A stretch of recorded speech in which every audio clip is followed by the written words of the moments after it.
Article de François Mitterrand dans l'Express, 6 septembre 1962.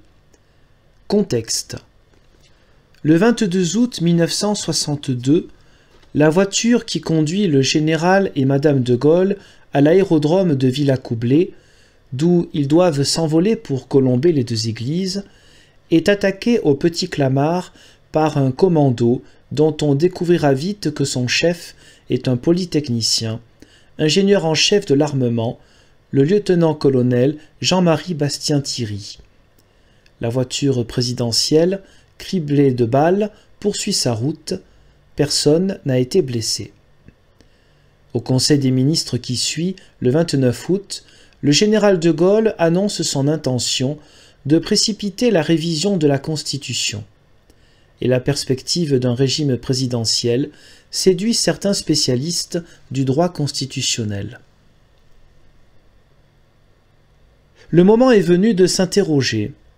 Que veut donc de Gaulle lorsqu'il laisse entendre, avant de l'annoncer à grand fracas, que son œuvre ne sera parachevée et la pérennité des institutions assurée qu'avec la réforme constitutionnelle qui fera du président de la République l'élu direct du peuple et non plus l'obligé de 75 000 intermédiaires?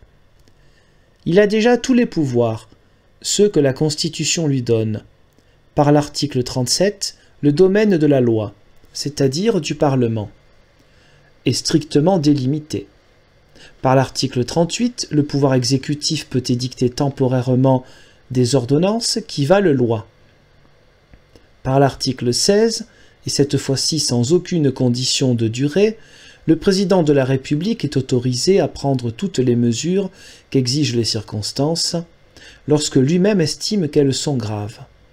Par l'article 11, il dispose du droit de faire modifier les lois ordinaires et les lois organiques par le recours au référendum. Par l'article 12, il peut dissoudre à son gré l'Assemblée nationale. Ceux aussi que la Constitution ne lui donne pas, qu'on se rappelle l'interdiction faite à l'Assemblée nationale de se réunir hors session, la disparition quasi clandestine du Sénat de la communauté, les deux questions soumises au référendum du 8 avril 1962 et qui ne comportaient qu'une réponse, l'incroyable et insoutenable théorie du secteur réservé au chef de l'État, maître désormais de régler selon son bon plaisir les affaires où se joue la vie de notre pays. Bref, l'élection au suffrage universel ne lui apporterait, à lui, rien de plus. Et cela est si évident que la réforme n'affectera pas le mandat de 7 ans confié au général de Gaulle par les grands électeurs de 1959. Profiterait-elle à son successeur?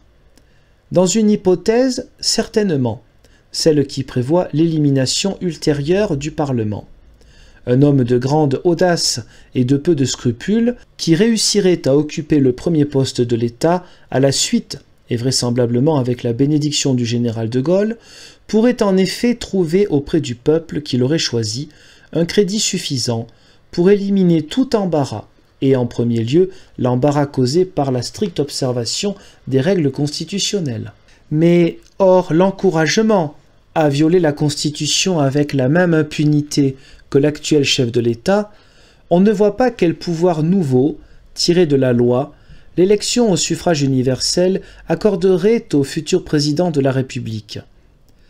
Une réforme réduite à cette disposition n'aurait pas de sens, ou bien aurait un sens si clair qu'on s'étonne déjà de l'ingénuité de certains professeurs de droit qui voient poindre, par la grâce d'un référendum truqué et d'un grossier manquement à l'article 89, le régime présidentiel de leurs rêves. Du régime vraiment présidentiel, il n'y aura pas plus demain qu'aujourd'hui. Simplement, le chef de l'État aura mobilisé les masses pour son seul prestige personnel et obtenu un acquiescement que le récent, imbécile et criminel attentat du Petit Clamart aura opportunément gonflé. Plus logique et constructive est la proposition de M. Paul Reynaud lorsqu'il demande au Parlement de prendre l'initiative d'une révision constitutionnelle cohérente. Je verrai pour ma part, assez bien que tout accroissement du rôle du président de la République soit, par exemple, compensé par la suppression du droit de dissolution. Ainsi, devant un exécutif plus fort, la France serait dotée d'un pouvoir législatif plus libre. Mais ne nous y trompons pas. La réforme inutile qu'on nous annonce officieusement pour octobre ne s'insère pas dans une perspective institutionnelle. Elle n'est que l'expression d'une fausse nécessité et illustre tout bonnement le système plébiscitaire qui nous régit. Elle ne vise pas à doter la France d'institutions durables. Elle tente à faire durer l'aventure présente. Et ce n'est pas tout à fait la même chose. Malgré cette évidence, la démarche boiteuse de nos institutions nous vaut une polémique incessante. Pas une semaine, en effet, ne s'écoule sans qu'hommes politiques, professeurs, journalistes, assemblées parlementaires, partis, ligues et clubs n'ajoutent un argument à l'autre pour ou contre l'évolution de l'actuelle République vers le régime présidentiel. Les réformateurs foisonnent, et je constate avec surprise que la plupart d'entre eux, se servant du célèbre fusil au canon recourbé pour tirer dans les coins, ne cherchent pas tant à éliminer les excès de la Ve République qu'à anéantir sans retour ceux de la Quatrième. Si cette chasse pittoresque signifiait seulement que peu nombreux sont les observateurs qualifiés qui spéculent sur la pérennité de la Constitution de 1958, je n'aurais pas la mauvaise grâce de m'en plaindre. J'ajouterai cette confidence, si je pensais comme eux que la chute du système gaulliste préluderait à la restauration du système anarchique et instable qui l'a précédé, je partagerais leurs craintes. Mais je dois leur dire qu'à l'heure où De Gaulle détient, en droit ou en fait, tous les pouvoirs sauf un, celui de disposer à son gré du sort du Parlement, l'obstination qu'il montre à faire sauter l'article 89 de la Constitution, dernier verrou qui empêche le chef de l'État d'établir un régime plébiscitaire, me scandalise. Le temps viendra où l'on pourra discuter des mérites comparés de la démocratie parlementaire et de la démocratie présidentielle. Alors nous dresserons la liste des avantages au regard de la liste des inconvénients présentés par ce tarte à la crème qu'est devenu le régime présidentiel. Mais peu sage ou suspecte me paraît la hâte mise par certains partisans du régime présidentiel à offrir au général de Gaulle, et dans le cadre des institutions actuelles, l'ultime moyen qu'il réclame, l'élection au suffrage universel, quoiqu'ils prétendent dans le même moment dénoncer la monopolisation du pouvoir. L'attitude du Sénat est, de ce point de vue, plus opportune.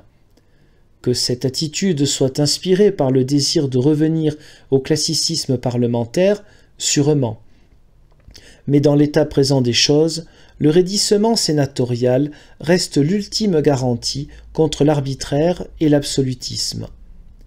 Cela explique sans doute pourquoi le Parti communiste, zélateur d'une assemblée unique et constituante, et qui n'aime guère la Haute Assemblée, a récemment affirmé, par la voix de M. Jacques Duclos, qu'il ferait campagne contre un référendum qui viserait à modifier soit les conditions d'élection du président de la République, soit la composition territoriale du Sénat.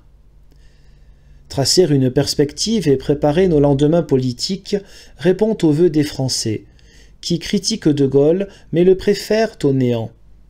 Je ne reprocherai donc à personne de consacrer ses réflexions à cette besogne nécessaire. Encore, ne faut-il pas jouer au plus malin et croire qu'on se sert de De Gaulle quand, pour des motifs anti-gaullistes, on lui apporte son suffrage. Je me demande si, malgré ses échecs et ses déconvenues, l'opposition ne remplirait pas plus correctement son devoir en acceptant, sans concession et sans astuce subalterne, les conditions de son combat.